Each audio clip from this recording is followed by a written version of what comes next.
Hello, everyone, and welcome to the HP Podcast, episode number 331. I'm Ben, and with me here today is just one of the beautiful boys, Dave. Davey, how are you now? How are you now? How I'm are you good. now? Yeah, I'm good. It's it's kind of an exciting time of the year. Um this is going to be a running theme in the show just cuz of a couple other things I have queued up to talk about, but I'm at a point in my life, Ben, where a farmer's market really excites me, you know? Yeah. hmm And it's not just because, there's something about supporting small local businesses that are like in your area, or seeing cool knickknacks and that kind of stuff, or trying cool wine or beer from a tiny little place you haven't been to before. But it's just like it's something to do. So in our town here, we have a farmers market that runs every Thursday from starting tomorrow until October, until Thanksgiving, or when the proper Thanksgiving is, which is October. Right, of And course. it's a really nice thing to do on a Thursday. You get some good local produce, and you just kind of they shut down like the main street. And our downtown is a lot like your downtown in Butler. Like it looks very similar length. And yeah, it's a fun thing to do on a summer Thursday night, and it starts tomorrow. So I'm looking forward to that. And all of our Zoomer listeners just logged off, if that's okay. Yeah. I don't know. How do you feel about farmers markets, Ben? I like them, but it seems like it's a very different type of thing than what you're mentioning. The farmers markets I'm used to are like, I mean, they're pop up similar, but the farmers market we have here in town is like a standing building that's really like it's utilized for maybe some community events. People can rent it out, but it's like every Saturday from this date to that date, a bunch of people come and pop up, and that's the farmers market. Um, it looks like it looks like your camera's working now, Dave. I It don't looks know. like you're having some troubles there. But yeah, I like farmers market. One of my fondest memories of like being a kid when I'd stay with my grandma. This was obviously in a different place than I live now, but when I'd stay with my grandma, we would go to the farmers market. Like I'd stay the night on a weekend or something, and the next morning we'd get up, go to the farmers market, which was like a permanent farmers market, but it was a farmers market. Buy a bunch of stuff, including green beans, and when we get home, I'd help her snap all the green beans, and she'd make phenomenal green beans after that. So yeah, farmers markets are cool. Um, I also think it's cool that like you rarely, at least in my experience, see like some mega corporation coming in and being like, "Look, we're a little guy. We have stuff to." Like it's always just small businesses or even people making bread in their kitchen or something like that, which Big is neat. time. And it's like, so we started going, we only moved to where we live now just less than 2 years ago. So for us, it was a great way for us to see what like farms and businesses were in the area, because hmm that's all it was. It was just like small local businesses, family run businesses who would come and set up a booth. And Yep. a lot of them are selling produce and stuff, but there's the one thing that I always get from this farmer's market, and this is kind of weird maybe for a farmer's market, but there's an empanada place. And they're actually from a town a little bit further, but I wouldn't have known that they existed had Yeah. I not, frequented this. So it's a cool way to kind of, I don't know, see what's out there, especially if you've just landed in a relatively new area. Sure. So yeah, there you Yeah. go. And it's usually, I don't know if it's cheaper, but the stuff you get is usually better quality. It lasts longer, more variety, and Right. you don't have to feel like you're supporting a massive corporation or anything like that. So a Yeah. lot of upsides.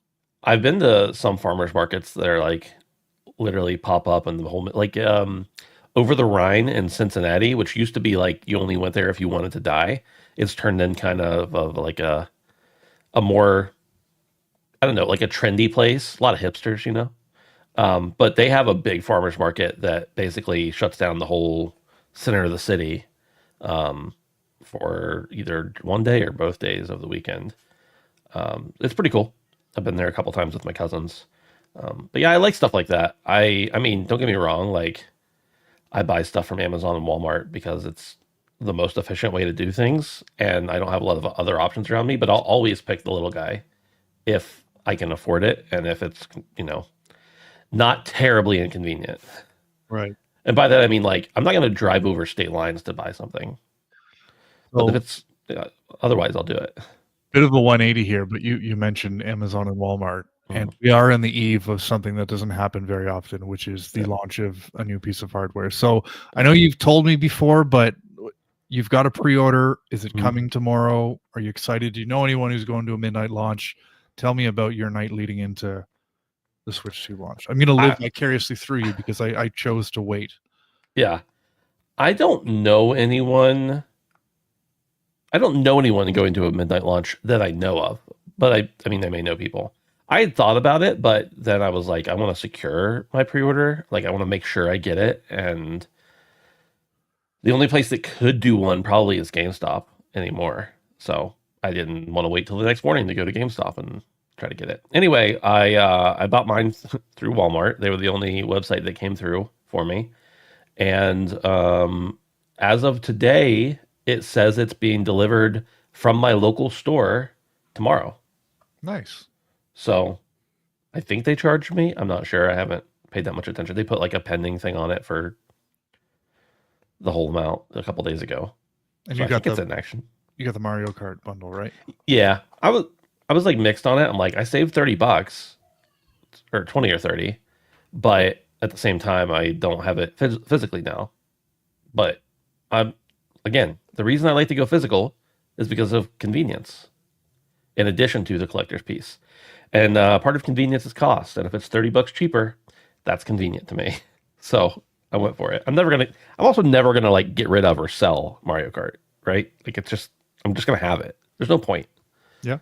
So Yeah. yeah. I hear you. So, and you're working tomorrow. Yeah. You didn't take the day off. No. Ah, man, that's okay though. I Yeah. remember when I the mean, PS5 came out, I did take a full day off, which kind of sucked because I don't think my PS5 arrived until like early afternoon. So the first half of the day was just anxiously waiting. And the funny thing is, at the time, I worked in a condo, or sorry, I lived in a condo, and I finally saw out for delivery and then delivered. So then I went downstairs to the security desk, and there was like 6 or 7 of the exact same boxes lined up behind the security desk.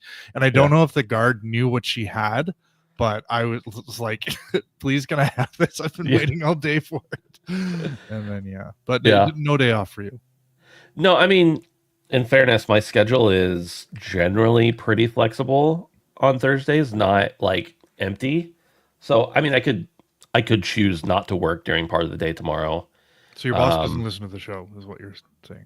I mean, I could tell her I'm not working part of the day today and she'd be fine with it as long as like my stuff was still getting done by the time it needed to get done, which is Right. no problem for me. I'm not going to say I'm never late with anything, but I'm never late with anything that jeopardizes anybody else's, ongoings as long as it's within my control. So, Of course. I'm sure when I say never, there's been an exception, but no, I don't. I don't actually anticipate doing that. I'm not going to take the day off to play Mario Kart. I'll just play it when I feel like it. Cool. Well, I'm excited for you. Make sure to keep us updated in the Discord.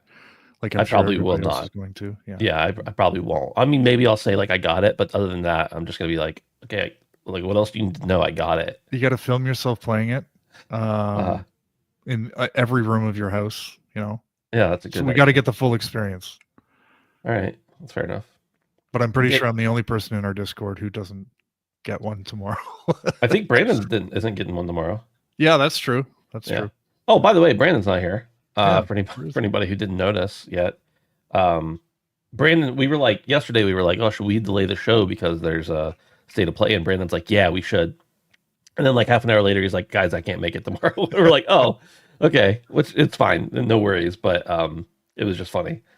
So Brandon's not here, and then I wanted to tell you, Dave, you told me about an old man thing you did, and I don't know if this is an old man thing or an old man thing you like, but I really like carbonated drinks, specifically water. So I have like a soda stream, and yeah, nice. Get some French thing there.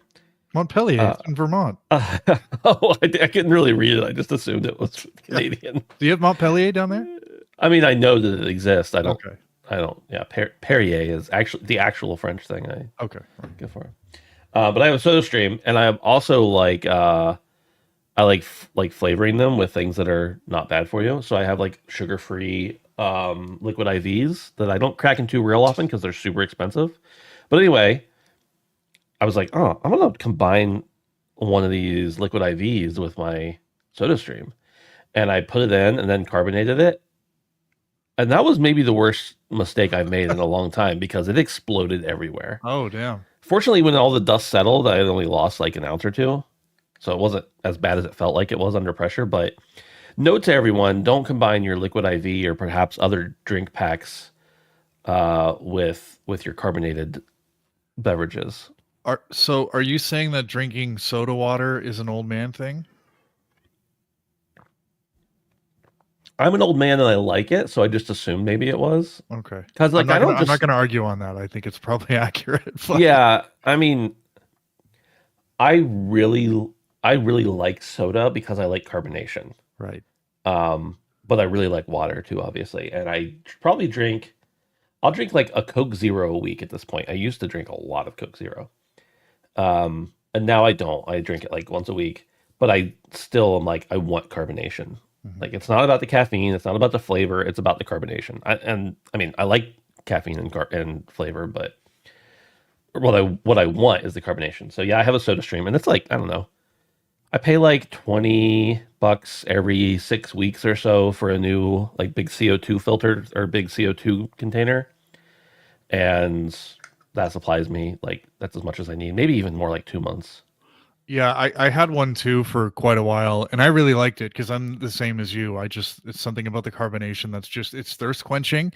Mhm. But I don't know if I was over carbonating my soda stream, but I got really bad stomach pains from drinking Mm. that. Maybe when I had it, I was just drinking way too much. That could have been it too. But Yeah.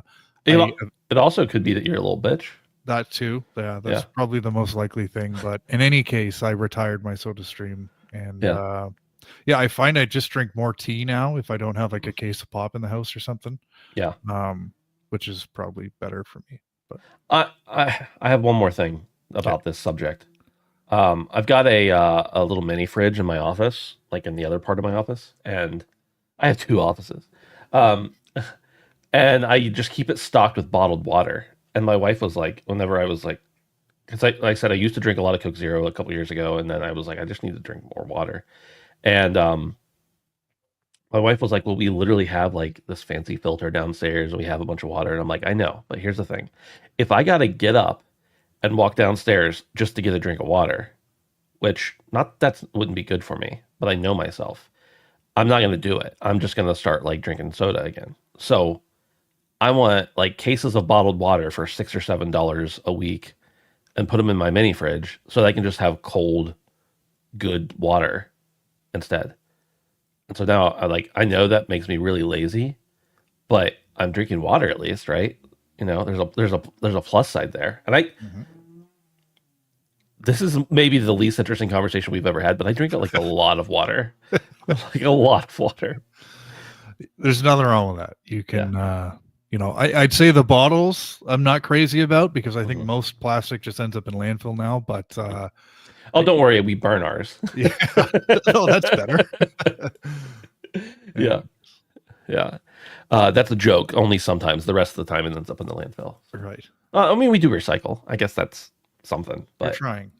I don't know how effective recycling really is, honestly, because I like commonly am seeing a new article or like when I used to have some interaction with our city and deal with those kinds of contracts, I'm like, I don't think you're doing what you say you're doing with this stuff. So Yeah, anyway, should we wasn't talk it about? like China stopped buying our plastic years ago?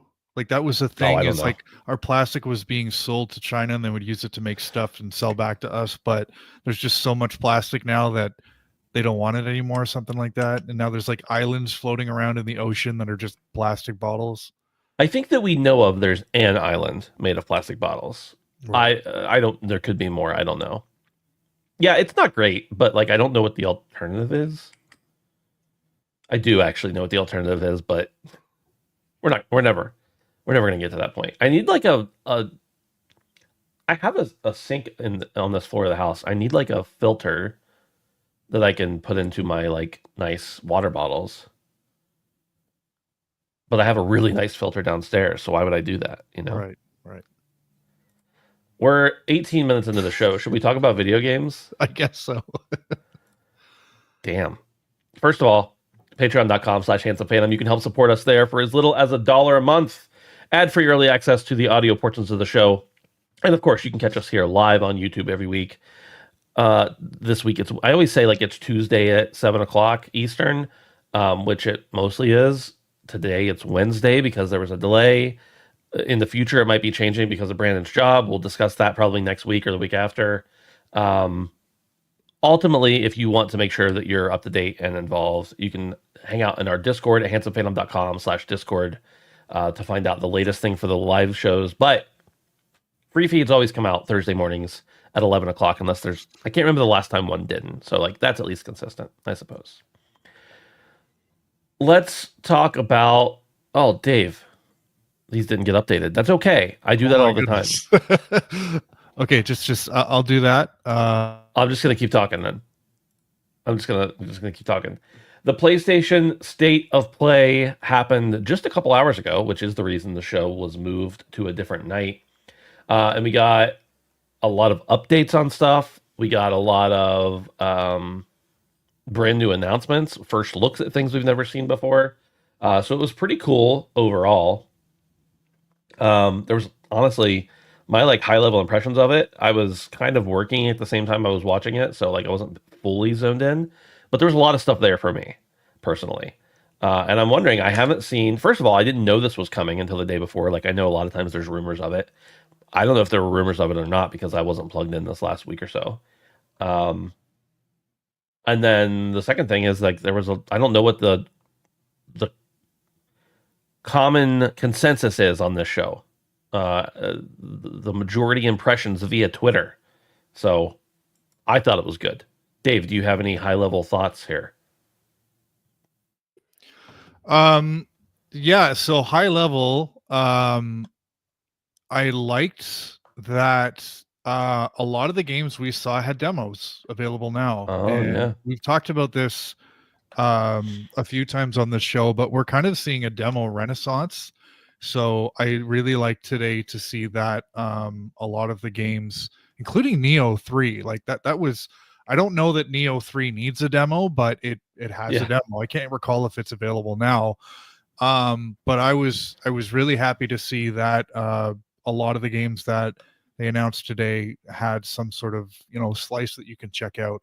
And again, I don't think, maybe it's just because my brain has been rewired that like if I see something in a state of play, then it's big enough where you're either buying it or you're not buying it. It doesn't necessarily need that trial, but I think it's just kind of a goodwill piece now where we're seeing demos come. The other thing is again, real quick on that, Dave. I'm so much a demo person, like maybe not as much anymore, but there have definitely 100% been times in my life where there were games that I would not have bought if I hadn't checked out the demo, because it's like, why not check out the free demo?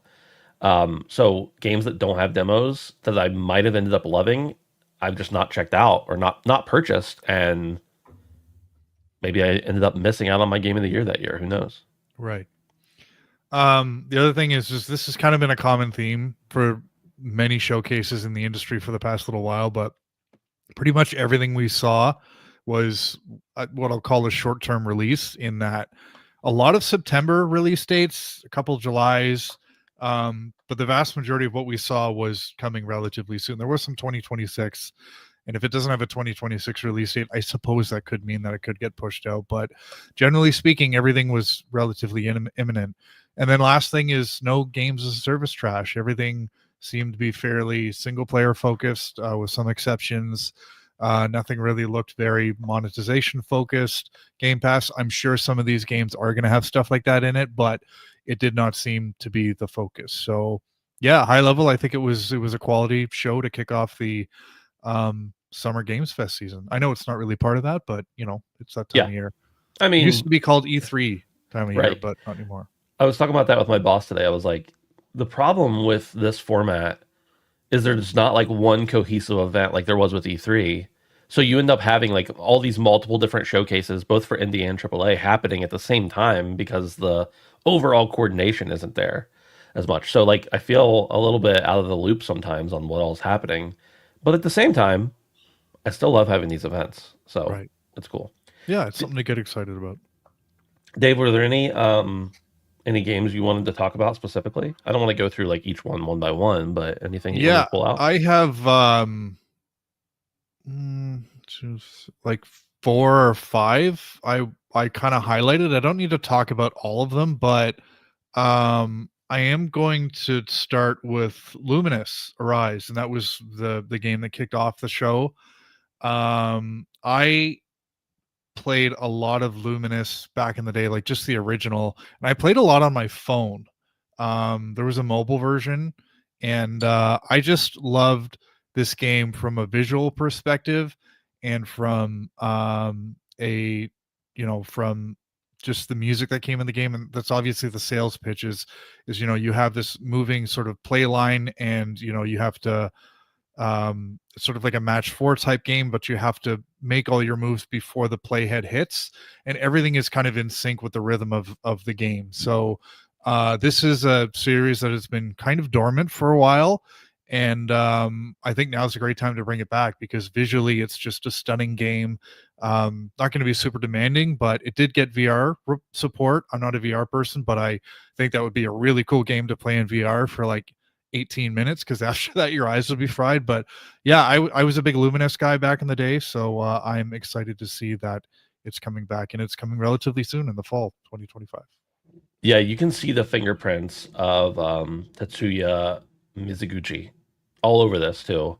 Obviously from the earlier entries in the series, but also like I feel like more than ever it very much maybe it's just because it's more recent to me, but like the Tetris Effect game that came out a while back, that might be one of my games of the decade, whatever year that was that came out. Like phenomenal gameplay experience, and the VR as well was like a stunning experience. I all those things sound very trite, but I promise you they're not because I don't use words like that typically.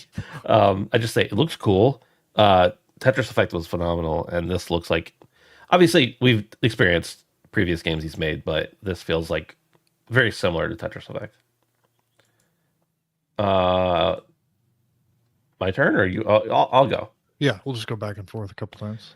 I gotta say, the Final Fantasy Tactics. I've been asking for a Final Fantasy Tactics remake for years, and it looks great. Obviously, it's Final Fantasy Tactics. It's gonna be very similar, but they've also got a new mode in it that's a little bit improved. Or, I'm sorry, they've got the new remake, improved graphics and voice acted everything, but they've also gonna have the original on there as well, with some like nice modern things like saving and probably the fast forward feature and everything else. Who knows?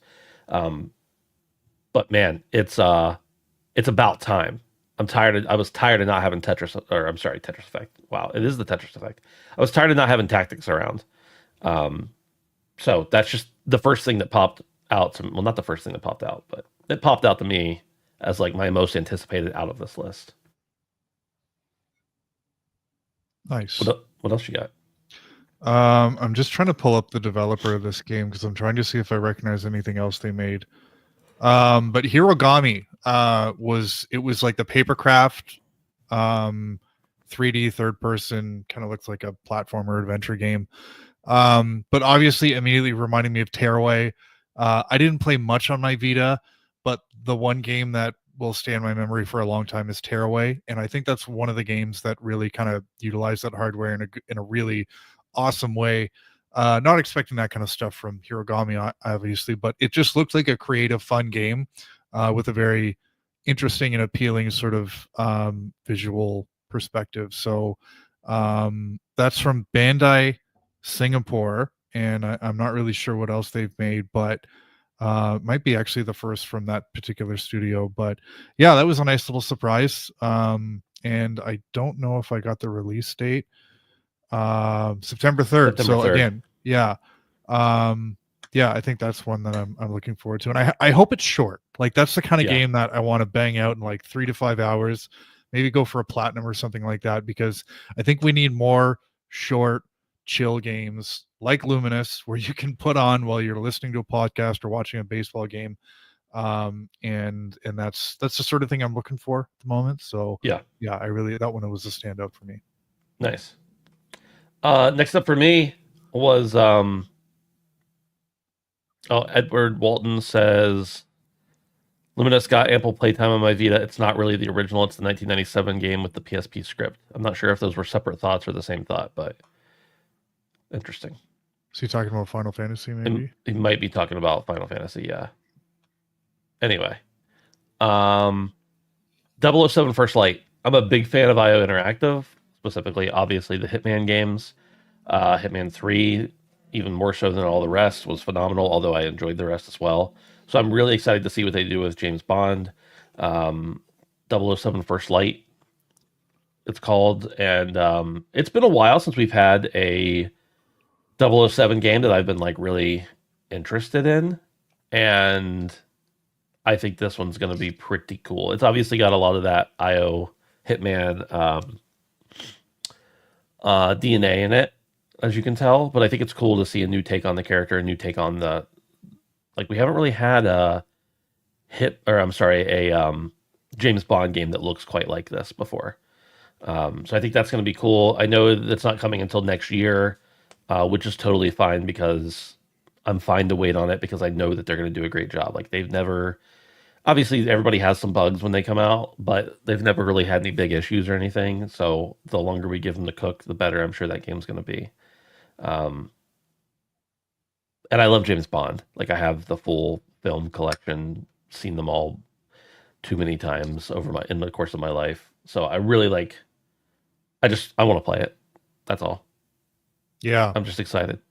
That was obviously one of the headline games, I think, from the State of Play. So I did want to touch on that. And I I think for a Bond game, it's going to tell an original story. It's got kind of a fresh perspective. I know Daniel Craig portrayed sort of a younger Bond as well, but this looks Yeah. like it's a lot younger than he was. So, the production value was there. The cinematics look great. The voice acting seemed really good. So, I think there are all the ingredients here for a really cool original license story. So I'm looking forward to that. I did.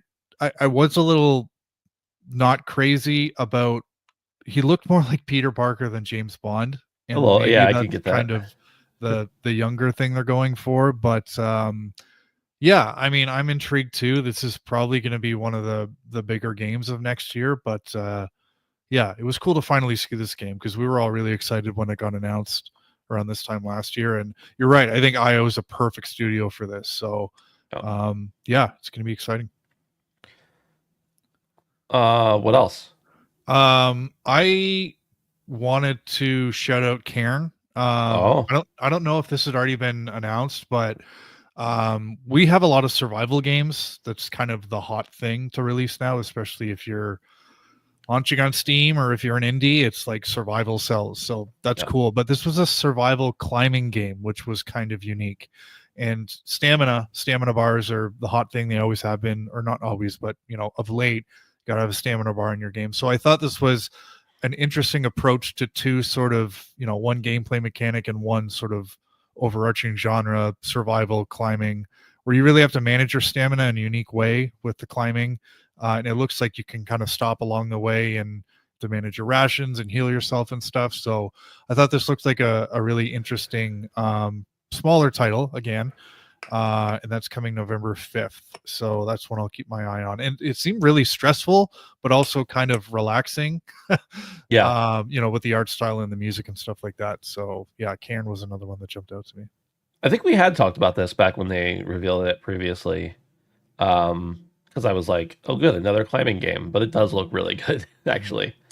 Um, Speaking of climbing games, Baby Steps. Yeah, Uh, Devolver does it again.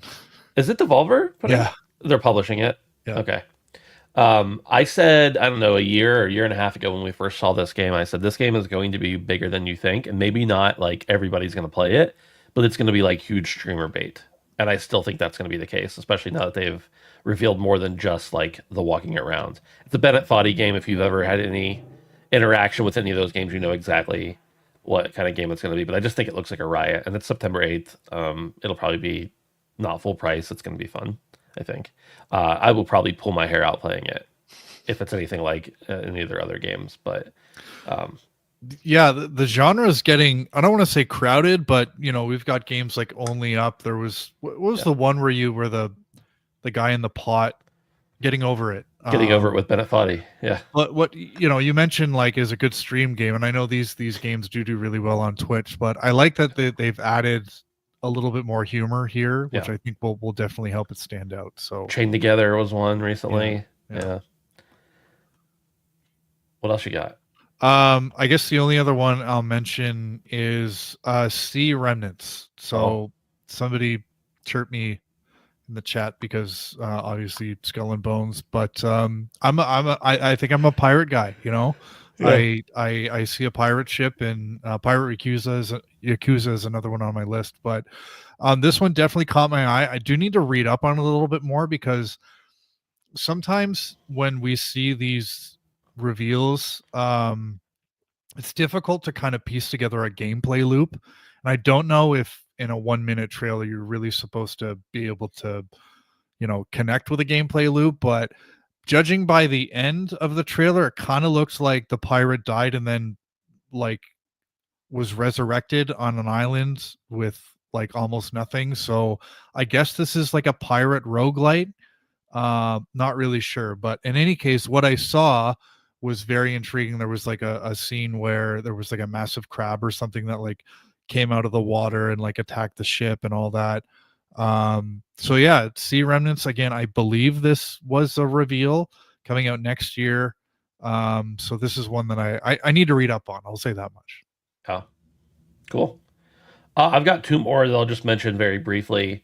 I'm pretty excited for Bloodstained, the Scarlet Engagement. I was a big fan of Ritual of the Night. So I think that's going to be great.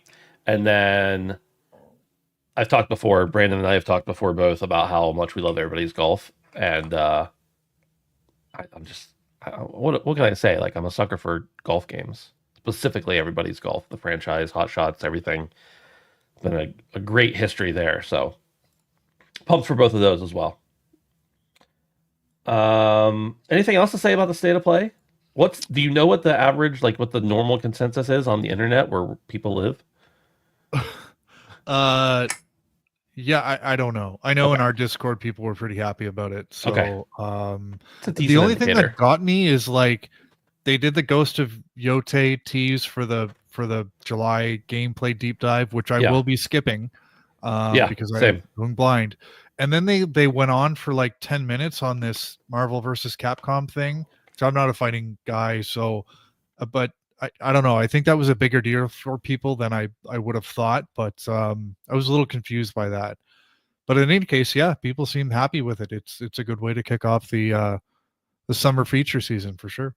Wait, is it Marvel versus Capcom? It's I don't know. It's they were it was a Japanese style fighting game Okay. with Marvel. It's just Marvel. It is. Yeah, okay. Marvel Token or Token. I'm not sure how to pronounce it. Fighting Souls.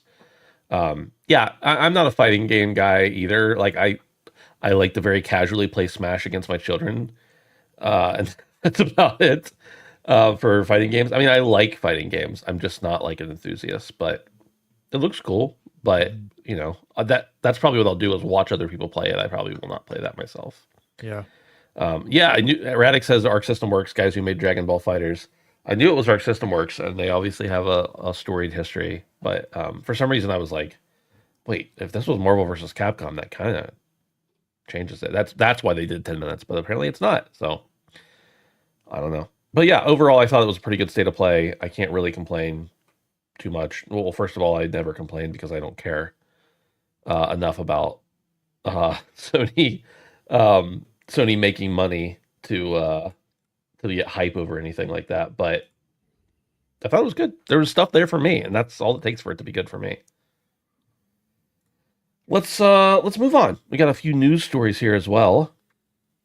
Radix says Sony owns Evo, so they need their own fighter. Yeah, you're right. And then they're putting out that fighting stick, so they definitely need something. That's a good Sorry. point why they talked about it for 10 minutes. Quick shout out again, not a fighting game guy, but I did grow up on Mortal Kombat, and I thought it was awesome that the collection actually has online servers for all of the Yeah, games. That yeah, is awesome. it So is cool. good for them.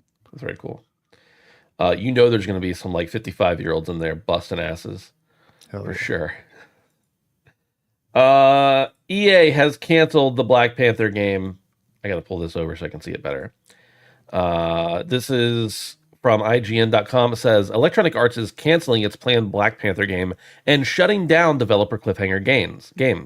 In an email sent to staff from EA Entertainment, the president said that these changes, alongside other recent cancellations and layoffs, are being done to, quote, sharpen our focus and put our creative energy behind the most significant growth opportunities.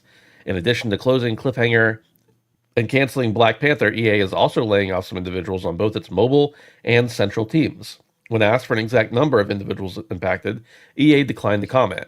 IGN understands that the total number of affected individuals in this wave is less than the roughly 300 cuts last month across Respawn and EA's fan care teams, but cannot confirm by how much. Dave, what do you think? I don't know that anybody had knew enough about the Black Panther game to really be hype or disappointed about this. Um, but certainly it's affecting the industry.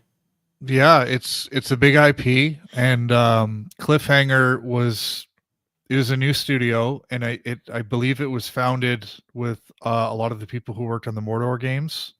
Um, so some decent talent there. Obviously, we know that those two games were surprise hits, I guess. But I don't know. It's a little surprising because I feel like Black Panther is a license that you could do a lot with, and I think it's one that probably has a lot of goodwill right now.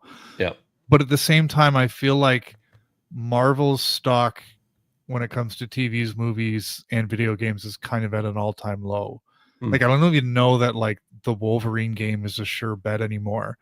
And I believe Black Panther was supposed to be third person open world action game. And I'm wondering if EA saw what was going on over at Ubisoft and has come to the realization that the industry has, in a small way, started to move away from open world being a sure bet.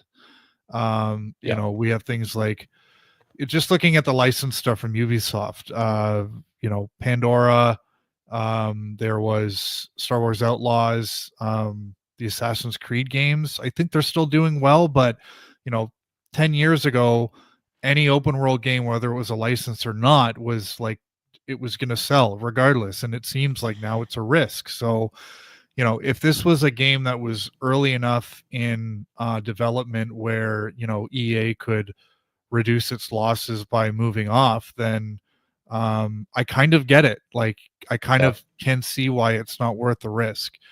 What the other thing that came from this story is EA has said that they want to kind of refocus on some of their more core franchises, and I think they mentioned like Battlefield and Skate and a couple other things. And this I like to hear. I don't like to see people losing their jobs and studios get canceled, but Right. I do think now is a good time for these big studios. And WB did a similar thing with Mortal Kombat and Harry Potter and Batman, where it's like, let's just focus a little bit. Like, yes, take a risk on a new IP every now and then, but like, just let's not be too ambitious at this point. So I think EA refocusing is a good thing.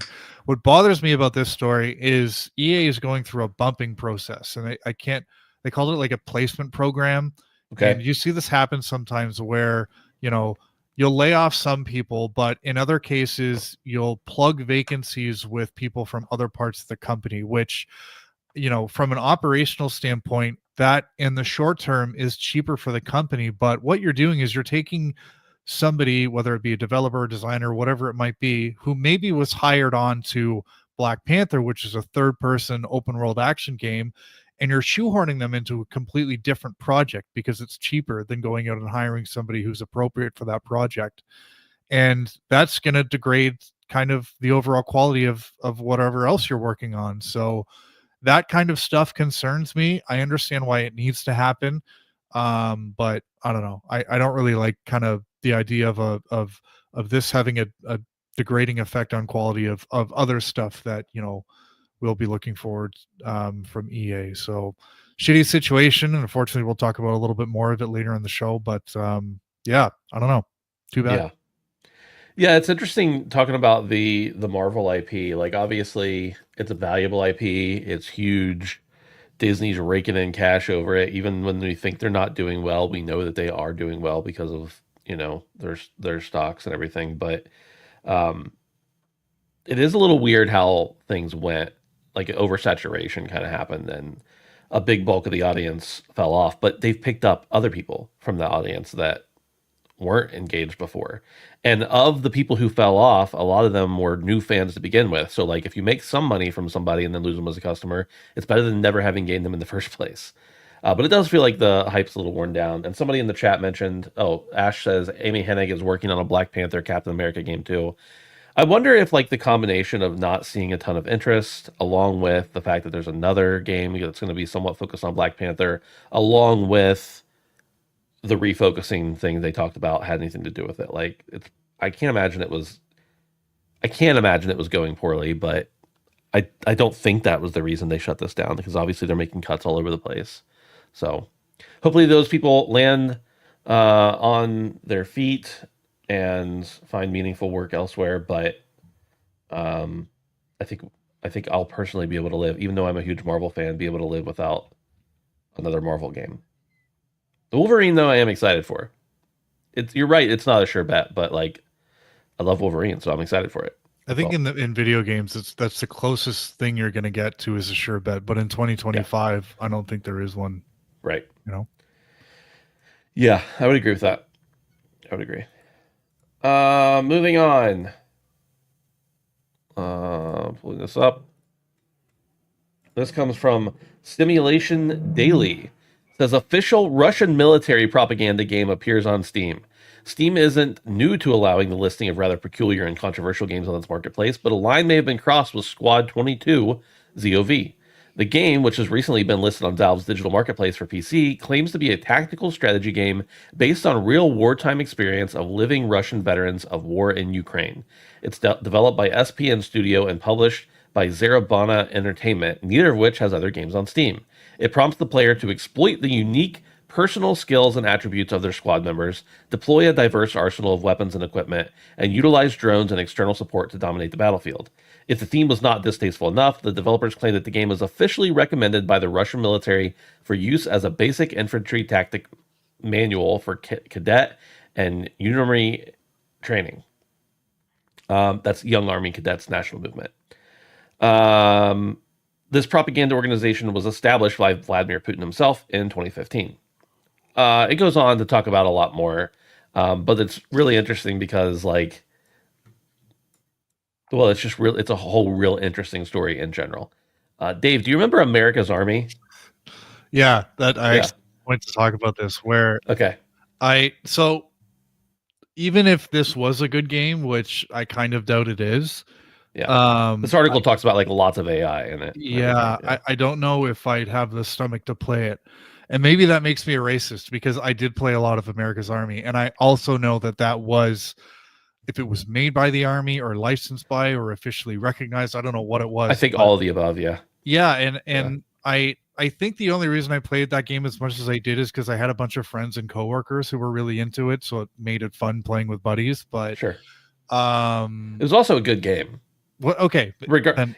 Regardless of everything else around it, like it was a good game. Yeah, I remember it being very difficult, and I wasn't very good at it, but I just had fun playing with friends, and wasn't super demanding either. And I've never had a cutting edge PC. Surprise, surprise. But yeah, so I don't know. Maybe if like we were in an alternate universe and the stuff in Ukraine wasn't happening, I would give this a look because again, I have those fond memories of America's Army, but this is just kind of weird and a little bit uncomfortable for me to even kind of have a look at. So I don't know.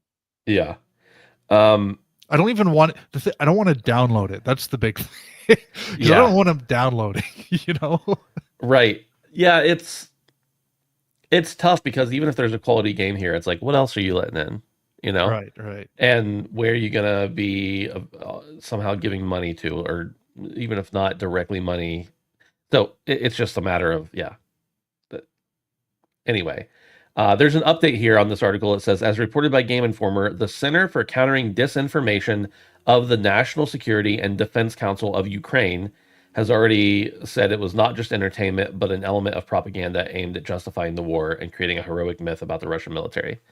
Um, the thing I always want to remember and have a hard time sometimes with, there are real people that are affected by this stuff on every side. And that doesn't mean that everybody's side is good and bad, but like there are certainly friends and mothers and fathers and siblings and everything that are affected that have no stake otherwise. Um, so like on one hand, if I were like a Russian military parent, I'd be like, "This is pretty cool. My kid's in a game," or like, "There's a game about the job my kid has." But also like the rest of the world's kind of sitting there like, "I thought we kind of said we didn't like this, that this was wrong." So it's interesting though to see another military propaganda game pop up. Um, I'll be interested to see what we continue to do as the United States because nobody's better than twisting the narrative than we are. That's for sure. I think we struck a chord in chat with America's Army. Oh yeah, I just quickly checked an America's Army Proving Ground. It had a peak 11.8 years ago at 3,000 players, but it still gets close to 200 players a day. So yeah. it's still going strong. Man, that was. I'm pretty sure that game was free. Is it? I think at one point Yes, it was. they definitely handed Which out we know discs why. in high school. Yeah, As Radic points out, it's like I had no idea it was free. It was a free video game, and it's right. There's that enlist now link. On the Right. start Yeah. menu. Yeah. Instead it replaces the wish list now button on the demo with enlist now. I wonder. I don't know if there's any way to actually quantify this, but I wonder if there's a way to know how many people that actually affected their life or career choices. That'd be interesting to know if it was actually effective. And maybe not. It's not just recruitment, but also like sentiment. Obviously, this game from the Russian group isn't trying to recruit people into their military, but they are trying to influence sentiment. So, All right. I don't know. All right, moving on. SteamOS. Here we go. This is a good one. Windows Central says, in an embarrassment for Microsoft, SteamOS seems to destroy Windows 11 on gaming performance and battery life, as well as usability. SteamOS presents something of an existential threat to Microsoft and Windows 11, at least with gaming consumers. As Microsoft doubles down on making Windows 11 bloated with features nobody really asked for, performance has taken a hit. By the way, this is from WindowsCentral.com. Windows 11 remains the world's most popular operating system by a country mile, but Microsoft's approach to user privacy and bloatware has customers looking for alternatives in increasing numbers. Linux, being fully open source, is increasingly becoming that de facto alternative option. It was once held back by its compatibility with PC games, but thanks to Valve and SteamOS's Proton layer, those days are increasingly in the past. With compatibility solved for the vast majority of games on Steam, users have been eager to figure out if SteamOS offers greater performance as well. Distros like Bazite have given us a glimpse into how purpose-built gaming operating systems might function on typical PC gaming hardware, but on systems where every shred of juice matters, like PC gaming handhelds, it's been well established that Windows 11 is both a performance and a battery hog. And then there's a bunch of stats here on performance comparisons and everything. Speaking of Bazite, my buddy Jimmy Champagne did a pretty cool video about building his own Bazite computer. Just to be able to replicate the Steam Deck OS. It was pretty cool. Check it out if you get the chance.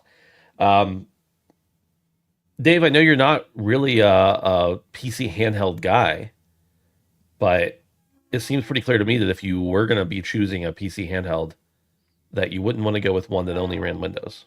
So I just need to understand this. There are certain PC handhelds where you can freely change the OS, or is this people modding it? Yeah, you can install a different OS onto your handheld. Okay. So I think it's really cool then that you can kind of move SteamOS wherever you want. And I say that because having had a limited amount of time, I'll admit, with the Steam Deck, I don't think it's a very form friendly piece of hardware. It reminds me a lot of the Game Gear. It's big, it's ugly. There's not the screen to like Your weak little arms can't handle it. Plastic ratio is just too much. The buttons are weird. So I'm happy to see that Steam is allowing people to use their software on other handhelds, because to me the Steam Deck is lacking. But Windows has been doing this for years, and I'll admit they're not the only culprit. I think of Samsung as another one, where it's like, just because I buy your hardware does not mean that I want all of your bloat software, because it also just shows like a distinct lack of awareness and understanding of what your customers want. Performance is king on anything PC gaming, where it's on a desktop, or it's on handheld, or fuck, even mobile to some extent. Like performance is king, and if you're doing something that is to the detriment of performance for what you think is a convenience piece, you're going to drive people away from your ecosystem. And I think this is becoming such a hot button thing for PC gamers, and I think a lot of console gamers are now leaving the console market in favor of PC for this same thing. So when they see numbers like this, yes, it's only a 5 FPS drop between, SteamOS, or sorry, Windows OS to SteamOS when it comes to something like Helldivers, but that means something to a lot of people. And if you're seeing those things and you're still putting bloatware on your hardware, like, it just goes to show that like there's a disconnect, and you're going to continue to lose customers. I get that Windows can afford it, but at the same time, like, it's such an obvious thing. Like, if it's a piece of software or some program that doesn't add to the performance of your platform, then make it an option, or just don't include it. If people want it, they'll go get it, but just performance is king, and Windows needs to focus on that. And they've started to talk about how everything is an Xbox, and as they move into that strategy and start to see it realized, I really hope that they kind of reassess and not do these sorts of things, because it's just, people don't want it. It's really frustrating.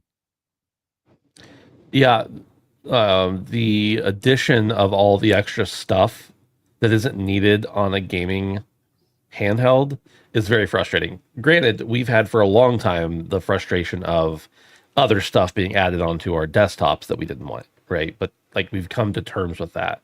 But the handheld thing, it's like, this is, yeah, I know some people use it for 1,500 different things and treat it like their main computer and attach a mouse and keyboard to their handheld, whatever.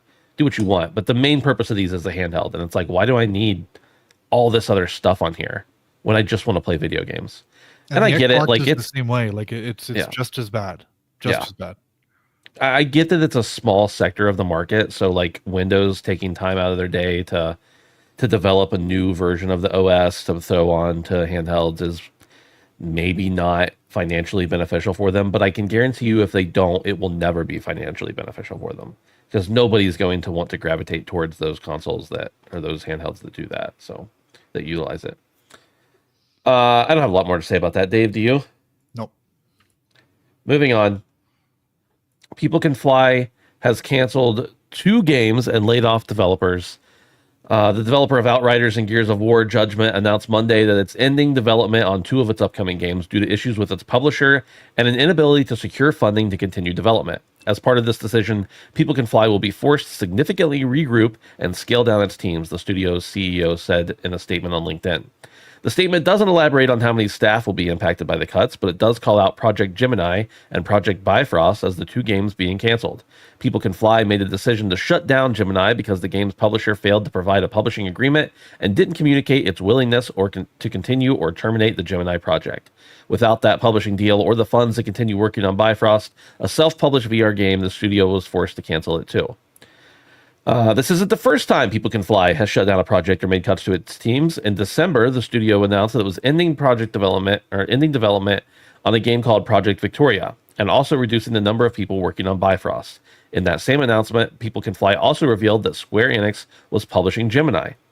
They last worked with Square Enix to publish Outriders, somewhat of a minor cult hit now, but not a commercial success at launch. Even with the cuts and canceled games, the studio still has multiple upcoming projects in the works, including Project Delta, which they're creating for Sony. Dave, if I remember correctly, you were a pretty big fan of Outriders, weren't you? Big time. Yeah, I loved Outriders. It was one of the first games where I don't say grinded, but I sought out the platinum, because it was just mindless fun. It kind of harkened back to my golden age of gaming, that Xbox 360 era where you just shoot, and Yeah. So I have a soft spot for People Can Fly, but I do recognize that everybody has their limitations. And to hear that People Can Fly was working on at least five different projects at once, sounds a little bit ambitious to me, and that's putting it lightly. So they had one project that they canceled last year, two more that they canceled as part of this news story. They're assisting in development on Gears of War, and then they have one other project that they're working on with Sony. So I don't know, for any like studio, that seems like a lot. And I will admit, like, these could have been in very different stages of the life cycle, which, if you have something that's in, the closeout phase versus something that's in pre-production, like those are using very different resources. So but five seems like a lot. So perhaps the publisher they were working with recognized that, they're taking risks here, and maybe tighten the strings on them a little bit, and they didn't like that. But in any case, I'm glad to hear that we're not hearing about People Can Fly shutting down, because we've had so much of this, and they are the kind of studio that I could see, unfortunately, being a victim of kind of where the industry has gone. But I'm happy to see that they're still working. I'm very much looking forward to E-Day, and whatever they're working on with Sony has probably the potential to be pretty big. So yeah, I'm sad to see something got canceled, but I'm happy to see that People Can Fly is still chugging along. Yeah, hopefully they continue to be able to put out stuff and stay afloat for sure. That's it. Let's talk about what we've been playing, Dave. Dave, you're having a hell of a time with that camera, aren't you? I don't know I rub Vaseline on it like I do every week, and it's got in the wrong spot. Normally when I just like go like this, it like refocuses, but that only worked the first time I did it. Now I mean, you look good to me. Thanks, man. Appreciate that. I look better when it gets blurry, right? Moving on to what we've been playing. Dave, you want to go first? Sure. Again, going back to the I'm an old man thing, I've only been playing my GameCube this week. So last week I mentioned that I picked up Mario Golf Toadstool Tour as my latest addition to my GameCube library. So I spent quite a bit of time playing that. Again, this wasn't a game I had played before. But I certainly recognize the pedigree that Mario sports games have, particularly from the GameCube era. Yeah. So yeah, I played quite a bit. It's super fun. I've only been playing on my own. The courses are ridiculous. They start pretty easy, and just kind of teach you the mechanics, but they get increasingly more difficult but interesting. There's like entire courses where there's just like sand traps and water everywhere, and like the whole landscape is kind of changing, and there's just a lot of shit to deal with. But I think the one area I'm having the most fun with is the mini games. Specifically, there's this one game where you have to shoot through rings, and each hole will have like one, two, sometimes three different rings. And the reason I like it is because you have to change your approach completely. So normally you just go as the crow flies, and the shortest distance towards the pin, you take that. But if the ring is like in that direction, or sometimes it's behind you, you have to like completely change your strategy. And the thing is you have to get the ball through all the rings and get par on the hole. So it gets really difficult really fast. But you gotta completely change up your play style. And I think that's what the mini games in the Mario sports games have always been really good at doing, is making the game interesting in a different way. So yeah, I've been having a lot of fun with that. I don't know if I'm going to spend a whole lot of time in Mario Golf. It's the sort of thing that I just kind of will jump into every now and then. Or which character have you been rocking? Luigi. Okay. And sorry, that's another cool thing that I wasn't expecting, but like you get invites to play one-on-ones with other characters, and if you beat them, you then get like a star for that character, so they get better. So like if I want to keep playing as Luigi, I should beat the shit out of him. Exactly. And then he'll get better. So lots of cool stuff there. I really want to put it on as like a party game when like friends come over, but I really need a couple wave birds, and they're really expensive. Yeah. So because like just if I put my GameCube upstairs, I have a weird setup that just playing with wired controllers wouldn't be fun. Yeah. So but yeah, it's I'm really happy to have this game in my library. Do you sit like real close to the TV with your legs crossed, or like, So if I hooked it up to that one back there, I would have yeah, to, which is okay. That's part of the experience of playing a game from right. 20 something years ago. But at the moment, I bought one of those little splitters, not for Okay. me on gaming, unfortunately. I Yeah. can afford that. But so I've got my GameCube right here. So I've just been playing on my monitor. Nice. But yeah, the other thing I've been playing on my GameCube is Metroid Prime 2 Echoes. So this is a game I picked up last year. It's probably the rarest game I have in my collection right now. And I there are certain trilogies where I don't really like looking at each entry individually. I think about like the Arkham series and Mass Effect, where it's like, yeah, I know Mass Effect 2 was my favorite, but like, I don't know. That second time I played through the entire trilogy, I was like, this is a whole. Like, you can't experience one piece. Like, you just kind of need to go through the whole thing. I think Metroid Prime probably falls into a similar category. I played Metroid Prime 1 last year. I had played Metroid Prime 3 back on the Wii back in the day. So this kind of fills the hole, as it were. And I'm I kind of want to compare this to the first one, but I also don't want to do that because it's so similar but so different. I think the thing that really got me right off the top was when I was playing Metroid Prime 1, the diversity and the biomes that you see in like the first couple hours of that game is just, for whatever year it was, 2002, was just mind-blowing. Like there's like super lush biomes that you see, like kind of rainforest, and then you're in um like a desert area, and then you're in, like a blizzard winter area, and then like phase on mines and that kind of stuff. I will say that Metroid Prime 2 thus far is kind of lacking that. Everything is very drab and gray and industrial.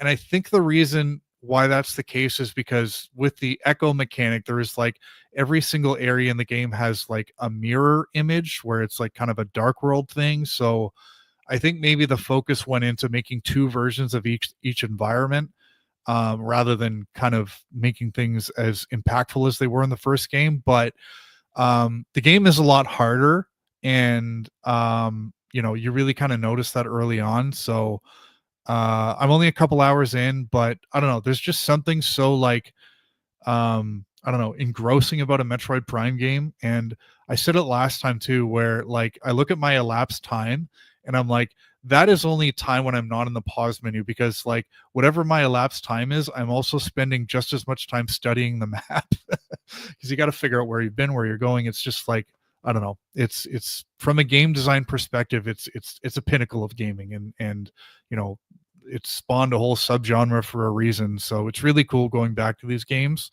and I'm really enjoying it. And it's perfect timing too, because we're going to get Metroid Prime 4 later this year, so I'm looking forward to playing that at 12 FPS on my Switch One.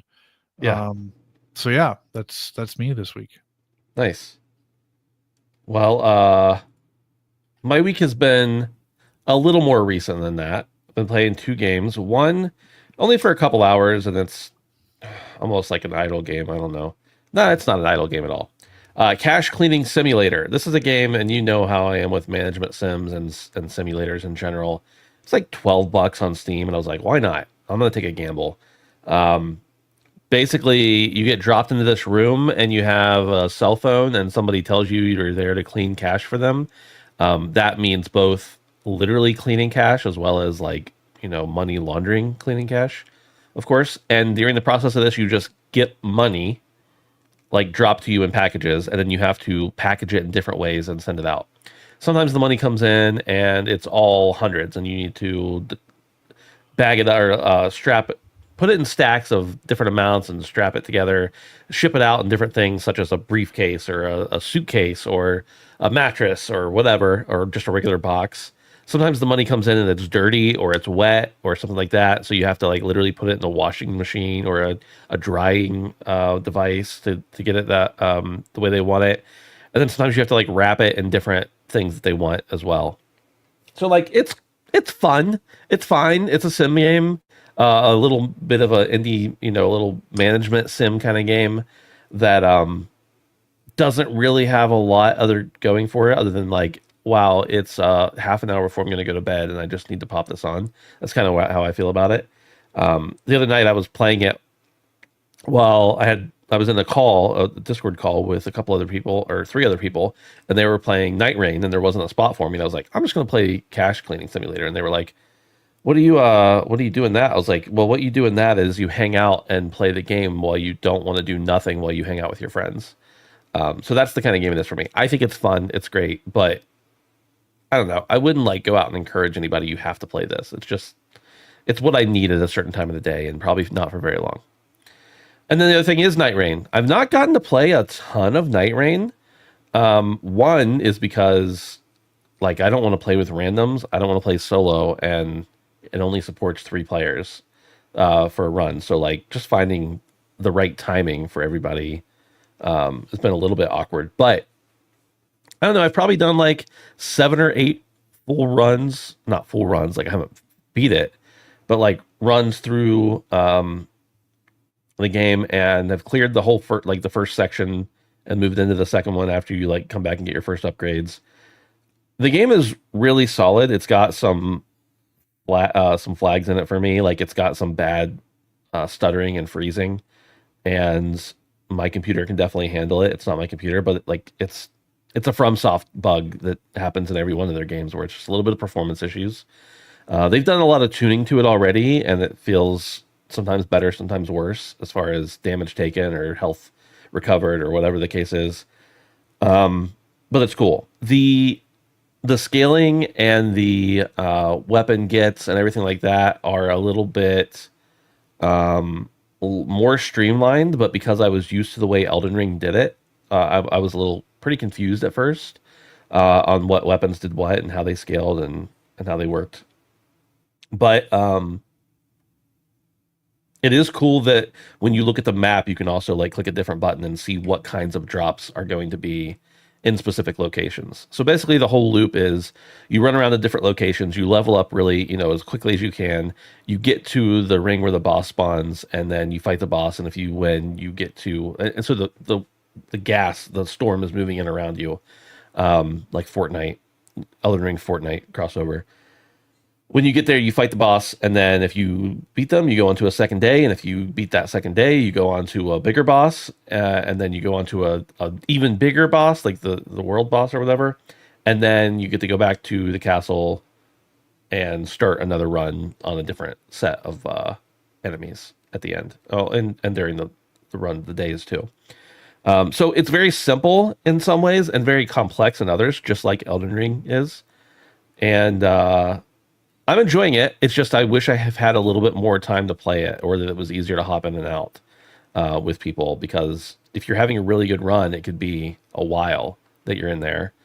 And if you happen to stumble upon somebody right after they've started, it might be 45 minutes before they finish that run if they do well. So I'm having fun with it. I will say there is some sort of weird difficulty spike that occurs, and it's weird in this way, in that like all games you start out with like easier enemies and move up to harder ones. In this game you definitely do that, but it seems to jump way further. Like there's 3 of you, you're fighting enemies with almost no health, hitting them, killing them in one shot, and then you move on to like the night boss, and it's like I'm never going to make it out of here alive. So there's a little bit of a difficulty spike there. I like the fact that like you can upgrade your weapons all you want, and that's important. But unless you're actually leveling up your character as well pretty frequently, it doesn't like the gear you have means a minimal amount in my experience. Definitely the stats are way more important when you just level up. And I love the fact that you can just, when you level up, you just level up all your stats and you move on. You don't have to like sit there and fiddle and decide what you're gonna do. So it simplifies it in a lot of ways, but it also, because of that simplification, complicates it in other ways that I can't really quite articulate very well, because as much as I played Elden Ring, I was never really a nerd for the stats, and I never really understood how scaling or anything else worked. So it is what it is. I had fun. That's all that mattered to me. Dave, I know you were a big Elden Ring fan, and you didn't get Night Rain at this point yet. Have you got to watch much of it? I feel like you're a big stream watcher. I feel like you've probably checked it out. I have. I've watched quite a bit. I watched Brandon play a couple times. And yeah, I have to applaud from for the level of experimentation that they took with this one, because this is unconventional for them. And the one thing I asked Brandon on his stream, and he didn't answer me, so unfollow and reported. Yeah.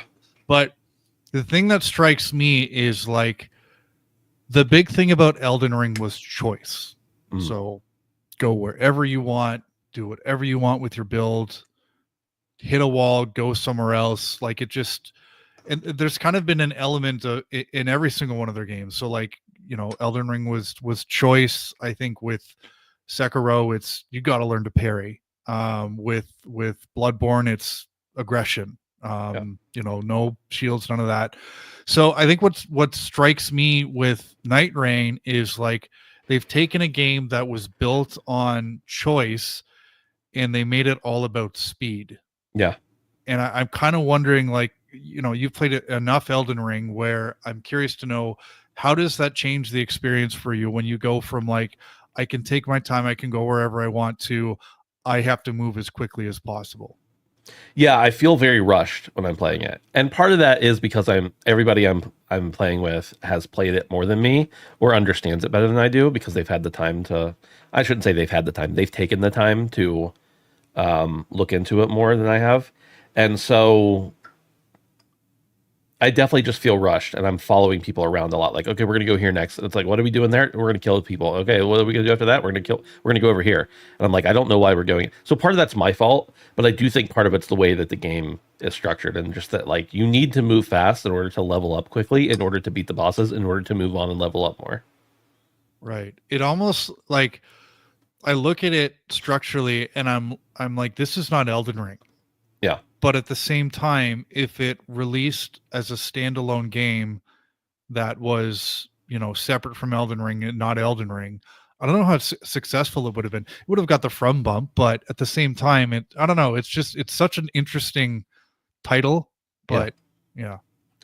Yeah, it's fun to watch though. It's a great stream game. Yeah.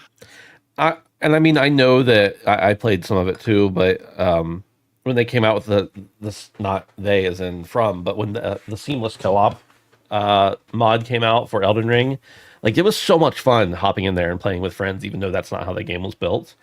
The real benefit of this is that like I get to play Elden Ring with my friends, and it's supposed to be that way. Like everything's scaled correctly for the amount of people I have. So like I think that's a really good move, but I agree that without the Elden Ring name on it, this might not have done as well. And I think still, even with the Elden Ring name, don't get me wrong, it's a lot of freaking games, but it's been out like a week and I think it's sold 3 million copies so far, which again, for most games would be a massive success. But for Elden Ring, it's like, thought it'd be more. I really did. Yeah. It'll have legs, but it's definitely niche, that's for sure. Yeah. Dave, I think that's all we've got. We did it. We did it. The fabled short show. Wow. Is the average is anything under it? That so short used to be under an hour. Yeah. But I don't remember the last time we hit stop before 59:59. So is an hour and a half? Is that the cutoff now? I think like an hour and 23 minutes seems to be like a common number I'm noticing when I'm editing the show. Yeah. It's a very specific number, but okay, good. All right, man. Thanks everybody for hanging out with us. We appreciate it. Don't forget you can check us out on Patreon at patreon.com/handsomephantom. Support us for as little as $1 a month. You can also hang out with us on Discord for totally free at handsomephantom.com/Discord. We'd love to hang out with you and talk about whatever it is we talk about in that Discord. It's a lot of different stuff. Derek says next week covering SGF and Xbox show should be a beefy one. You are correct. I imagine the Xbox show will be talking about all the games they're bringing to other platforms, and SGF will be just like counting Jeff Keighley's birthday candles on his cake. We also have our mid-year check-in coming up for our resolution, so couple veiny ones coming your way. That's for sure. Dave, this is really interesting. The other day, because I've been to a Keighley event before, I got an invite to go to the SGF showcase, and it was like, I'm sure it was like somewhat flowery language, but it was like, because you've been to an event before, we're inviting you to come to this. There's only limited spots available, yada yada yada. And I was like, shouldn't they have sent that out before the week before it? Yeah. Like, even if I wanted to, I can't just pick up. I mean, I guess I literally could have, but like, you're giving me what would probably be maximum $100 ticket and expecting me to fly out there and stay for a place to stay. I guess if I was already out there, it'd be different, but I don't know. It's weird. That's all I got. You should be flattered anyway, because I didn't get one. Have you ever been to one of Keely's events? He knows me. He's got my Does he? number. Because you're both Canadian? Yeah. Okay, cool. All right, everybody. Thanks for hanging out. We appreciate it. Hope you have a great night and day and week and all that stuff. Goodbye.